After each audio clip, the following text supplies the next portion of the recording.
சரண் Krishna YouTube சேனலுக்கு உங்களை அன்புடன் வரவேற்கின்றேன். இந்த ஒரு உயிரினம் மாசி மாதத்தில் உங்கள் வாசலில் நின்றாலே போதும் 3 தெய்வத்தின் அனுகிரகம் உங்களுக்கு இருக்கின்றது அப்படிங்கிறத நீங்கள் தாராளமாக தெரிஞ்சுக்கலாம். அது எந்த உயிரினம், அந்த உயிரினத்திற்கும் இந்த 3 தெய்வங்களுக்கும் என்ன சம்பந்தம் அப்படிங்கிறத பற்றி தான் இந்த வீடியோவில் தெளிவாக நம்ம பார்க்க போகிறோம். நம்ம சேனலில் உள்ள வீடியோவை ஃபஸ்ட் டைம் நீங்கள் பார்க்குறீங்க அப்படின்னா மறக்காமல் நம்ம சேனலை சப்ஸ்கிரைப் பண்ணி வச்சுக்கோங்க. நம்ம சேனலில் குலதெய்வ பதிவுகள், ஆன்மீக தகவல்கள் வந்து கொண்டே இருக்கும். வாங்க வீடியோக்குள்ளே போகலாம். இந்த மாசி மாதம் அப்படிங்கிறது பல தெய்வங்களுக்கும் உரிய மாதமாகவே இருக்கின்றது. நம்ம அதற்காக தான் இந்த மாசி மாதத்தில் தனியாக ஒரு குலதெய்வ தீபம் எப்படி ஏற்றணும் அப்படிங்கிற பதிவு நம்ம சேனலில் ஏற்கனவே கொடுத்துருக்கோம். அந்த விளக்கை ஏற்றும் போது கண்டிப்பாக இந்த 3 தெய்வத்தின் அனுகிரகமும் கிடைக்கும். அது மட்டும் இல்லை, இந்த 3 தெய்வங்களும் நமக்கு ஒரு சிலருக்கு இஷ்ட தெய்வமாக கூட இருக்கலாம். அது எந்தெந்த தெய்வம்னு பார்த்திங்கன்னா குலதெய்வம், பெருமாள் மற்றும் சிவபெருமான். இந்த 3 தெய்வங்களுக்குமே இந்த மாசி மாதம் ரொம்ப ரொம்ப உகந்த மாதம். இந்த 3 தெய்வங்களையும் நம்ம மனதார வழிபாடு செய்து ஒரு தீபம் ஏற்றி வைத்தாலே போதும், கட்டாயம் அந்த தெய்வங்கள் நம்ம வீட்டுக்கு வந்து வாசம் செய்வாங்க. இந்த மாதத்தை மேலும் சிறப்பானதாக மாற்றுவதற்காகவே மாசி மகம், மகா சிவராத்திரிலாம் இந்த மாதத்தில் தான் வருகின்றது.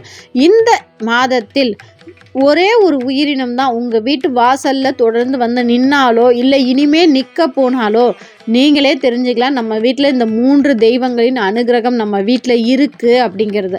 அது என்ன உயிரினம் அப்படின்னு பார்த்தீங்கன்னா பசுவும் கன்றுமாக இருக்கலாம், அல்லது காளை மாடாக இருக்கலாம். ஒரு சிலர் சொல்லலாம் காளை மாடெல்லாம் வீட்டுக்குள்ளே வர்றது நல்லது இல்லை அப்படின்னு சொல்லுவாங்க. அது முற்றிலும் தவறு. காளை கன்றுலாம் உங்கள் வீட்டுக்கு வருது அப்படின்னா சிவபெருமானின் வாகனமான நந்தீஸ்வரரே உங்கள் வீட்டுக்கு வராங்க. நந்தி வந்து சாதாரணமாக எல்லார் வீட்டுக்கும் போக மாட்டாங்க. அந்த இடத்துல சிவபெருமானின் அருள் கடாட்சம் இருந்தால் மட்டும்தான் நந்தி பகவான் வருவாங்க. அதே போல தான் பெருமாளை நீங்கள் வணங்கும் போது கண்டிப்பாக பெருமாள் எந்த இடத்துல இருக்காங்களோ அந்த இடத்துல லக்ஷ்மி தாயார் கண்டிப்பாக வந்து வாசம் செய்வாங்க. அதனால் பசு வந்து உங்கள் வீட்டுக்கு வர்றது லக்ஷ்மி தாயாரின் மறு உருவமாகவும் அனைத்து இஷ்ட தெய்வங்களும் உங்கள் வீட்டுக்கு வருவதாக அர்த்தம். எல்லா நாள்லையும் வந்து இருந்துச்சுன்னா இந்த 3 தெய்வங்களின் அனுகிரகம் கிடைக்காதா? அது ஏன் மாசி மாதத்துக்கு மட்டும் அப்படி என்ன சிறப்பு அப்படின்னு கேட்டிங்கன்னா, இந்த மாசி மாதத்தில் தான் சிவபெருமான் குழந்தையாக மாறி திருவிளையாடல் புரிந்ததும் இந்த மாசி மாதத்தில் தான். இந்த மாசி மாதத்தில் தான் பெருமாள் மகாவிஷ்ணுவின் கூர்ம அவதாரமாக எடுத்து இந்த பூமியை மீட்டெடுத்ததும் இந்த மாசி மாதத்தில் தான். இந்த மாசி மாதம் அனைத்து குல தெய்வங்களுக்கும் உகந்த மாதம்தான். இப்பேற்பட்ட சிறப்பு வாய்ந்த மாதத்தில் நம்ம குலதெய்வத்திற்காக எளிய தீப வழிபாடு நீங்கள் செய்யலாம். இல்லை துளசி வச்சு பெருமாளை நீங்கள் வழிபாடு செய்யலாம். உங்கள் வீட்டில் நந்தியும் சிவலிங்கமும் இருக்கா, அதற்கு நீங்கள் மாதம் மாதம் வர சிவராத்திரி பிரதோஷத்திற்கு நீங்கள் வழிபாடு செய்யலாம். சிவனுக்கே உரிய இலையான பில்வ இலை படைத்து நீங்கள் வழிபாடு செய்யலாம். சங்கு உங்கள் வீட்டில் இருந்தால் சங்குக்கு நீங்கள் வழிபாடு செய்யலாம். இந்த சின்ன சின்ன வழிபாடு தான் உங்கள் வீட்டிலையே நீங்கள் செய்யக்கூட வழிபாடு கூட உங்களுக்கு மிகப்பெரிய பலனை பெற்றுத்தரும்.